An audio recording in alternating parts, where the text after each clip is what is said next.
The first thing you notice this early Sunday morning is just the beauty of the lobby. Very unchanged, I would guess, from the early 20th century. And beautiful Philippine marble floor. Chandeliers say it all. Packed usually, but beautiful on this Sunday morning.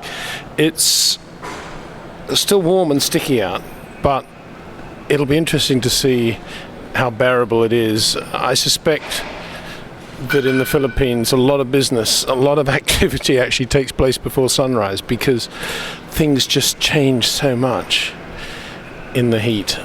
Yesterday when we were out at the mall running the car, well, they were running the car and I was watching, the mechanics, the Lotus F1 guys, the Renault, the Benetton guys, same old boys, were just almost dead on their feet. It was so hot. This makes Malaysia, or Sepang, the Malaysian Grand Prix, look pretty tame. But it's a beautiful morning. It's a beautiful Sunday morning. And if you can hear the chirping of the birds. But I'm just walking out now, obviously, from the Manila Hotel. I've always been fascinated by this part of Asia because it's so different from everything else. Its history, its original Spanish colonial history, then the American-Spanish War at the turn of the 19th and 20th centuries, the American colonization, and they'd got through about 3 buildings. They'd erected about 3 buildings in a relatively uniform and nice design, reminiscent to some extent of Canberra in Australia, before the Japanese invaded effectively within 48 hours of Pearl Harbor. So morning. Wow, look at the people out here. It's 5:30, just 25 to 6, and the place is heaving. A lot of runners out there. It doesn't look like an official marathon or anything like that, but this is Manila, the other side of Manila, the very early morning of Manila. I've never seen a Sunday morning, I think, in any city anywhere so alive. There's traffic jams already. This is 5:30 in the morning on a Sunday morning. Amazing. Beautiful tropical aromas. What I'm trying to do is walk around the back of the Manila Hotel. I'll just pan back a little bit because behind is the big tower block, which was obviously built, I would guess in the 60s and 70s. But at the front you can still see the original Manila Hotel. Beautiful. I'm going to try and discover the location of the Douglas MacArthur suite, where he and his family, wife and his son Arthur lived. That was their home in Manila prior to the Japanese invasion, and well, it was going to be his home when he came back in 45, but sadly it was burnt. The actual penthouse where he lived was burned, along with his library and a lot of his documents. Wow, I love I don't think we'll see some soon. There's one. They're all based on US Army Jeeps, basically World War II Jeeps. Thriving industry. I think they use Isuzu diesel engines, but the rest of it's all made in the Philippines, and they are, well, there's one. There, we'll see one now. Just brilliant. They're everywhere. Stainless steel, most of them, but you can buy them today, pretty much like that. I gather they're about equivalent of about $15,000 to buy, and they're everywhere. And they do the job. Look at this. This is 5:30 in the morning. In Manila, downtown Manila. Hey guys. Hello. Hey. Hey, hi. Yeah. Nice muscle catch there. Sunday morning. We've now got to the other side of the port. Oh, no security here. Much nicer.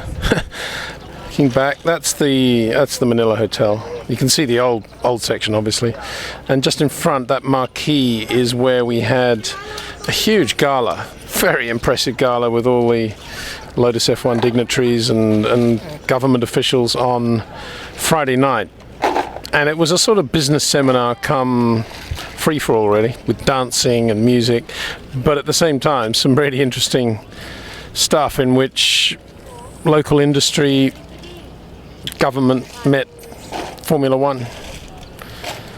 And I keep saying it. To me, this is the future of how Formula One needs to embrace the next phase of the economy. It is working with governments of countries who yet don't have drivers, all races in Formula One, and building it up, and building a brand, and building some sort of understanding of what this sport that we all love is about. So there's Manila Bay. There's a certain mystique to it, a certain feel, not the least of which, I guess, comes from that dark haze in the background there. The corregidor's over there.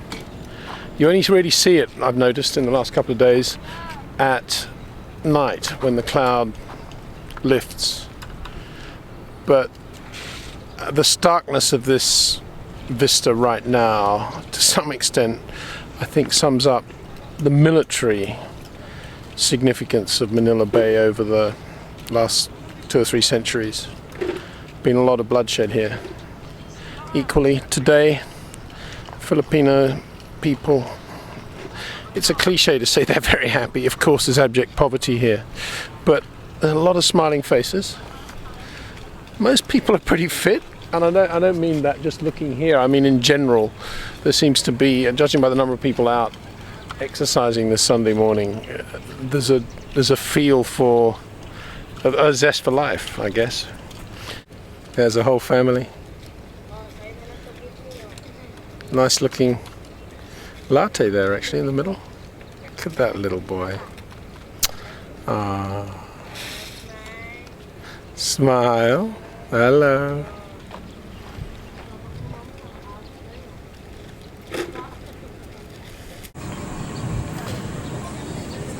Right, it's now 6:05 on Sunday morning, and I repeat, this is not any sort of special day. This isn't the Manila Marathon. This is a normal Sunday. This is a phenomenon. I just can't believe the amount of people out.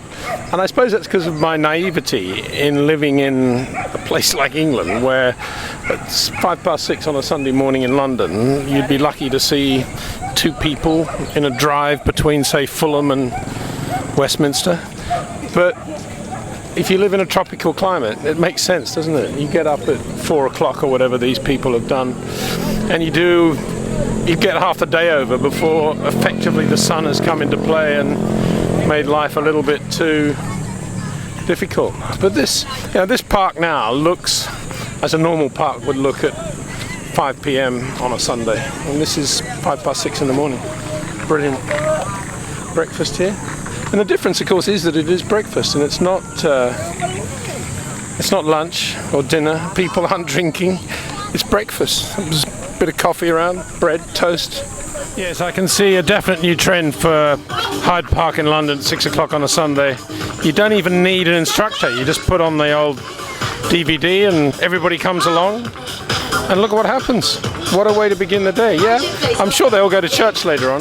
It's 90% Roman Catholic here. But definitely the way to get you going on a Sunday morning. And in the Jose Rizal Park, very near the Hotel Manila, there is a very touching tribute to the Filipino martyr who was executed by the Spanish for basically wanting to defend the rights of the Philippine people. And this is the exact site where he was executed. Very sad, but lovely to see such a touching little corner of tranquility. 7:03. Well, we're not far away from 7:03 right now. It's 25 to 7. I wonder if it was a day like this with the sun shining and the birds singing. Yeah, 1896. Long time ago, but not so long ago. His execution in many ways shaped the country, and I think shaped the nature of the Filipino people we see today. They've gone through a lot, They've gone through Spanish, American, even very briefly British colonialism. And today you see a lot of Filipinos all over the world working really hard to send money back to their families here. But generally, good morning. Generally, they're very, very, very good people. Very different atmosphere too. I don't know, Beijing.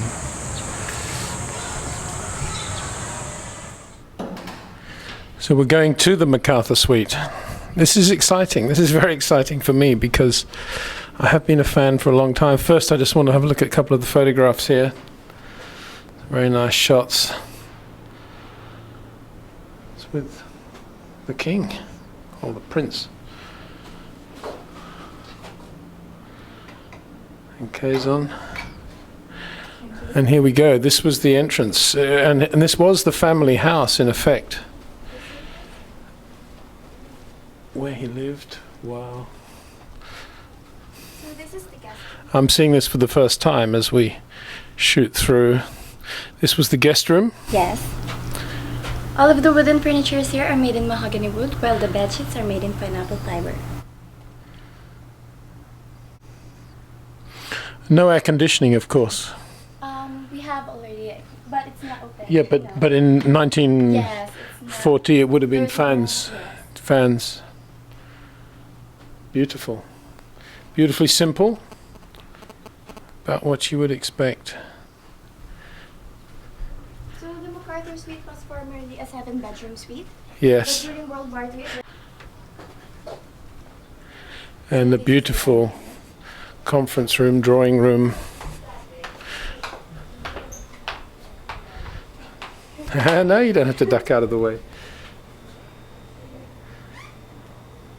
Wow, it's a lovely flat. This is a beautiful flat. This would be a beautiful flat anywhere in the world, let alone here. We have panelled ceiling here. And this was the living room, I guess, kind of. Bit more than that. Lovely picture. Famous corn pipe. Not quite straight, but doesn't matter. That looks like a fairly old air conditioning unit there. yes. Nice. Maybe they did have air conditioning. And the view would have been The Manila Bay. to the Manila Bay. Yeah, there would have been a lot of straight out there. Yeah, that's where we were down earlier this morning. Down there.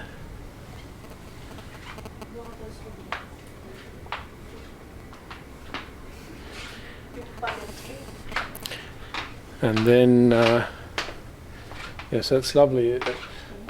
One big room separated by this panel in the middle here.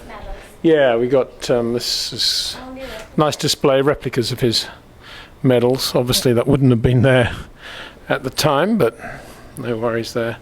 West Point photograph of Douglas MacArthur. So this is office. Oh wow, this is where a lot of business would have been done. So these 2 chairs are original. They are more than 100 years old. And the cap of MacArthur is also original. Hey, that is wonderful. That's not the actual Field Marshal's cap he wore Yes. when he returned. So it's really old. That is beautiful. That is. No, I mean that isn't the actual cap that he wore then, but it's definitely one of his original caps from his time in the Philippines here. So that is that's wonderful. Photographs, but there he would have sat at this desk. That's the original chair. No? But it's also an old chair. Yeah, Yes. but this is the room in which he would have had Yes. a lot of communication with Roosevelt, and This is the master. and one can only imagine what it was like evacuating here when the Japanese invasion began and hearing the news of Pearl Harbor. This is where MacArthur would have been. So this is the more comfortable living room. Okay, so that would have been the sort of meeting area at the other end of the apartment. Again, beautiful view of Manila Bay.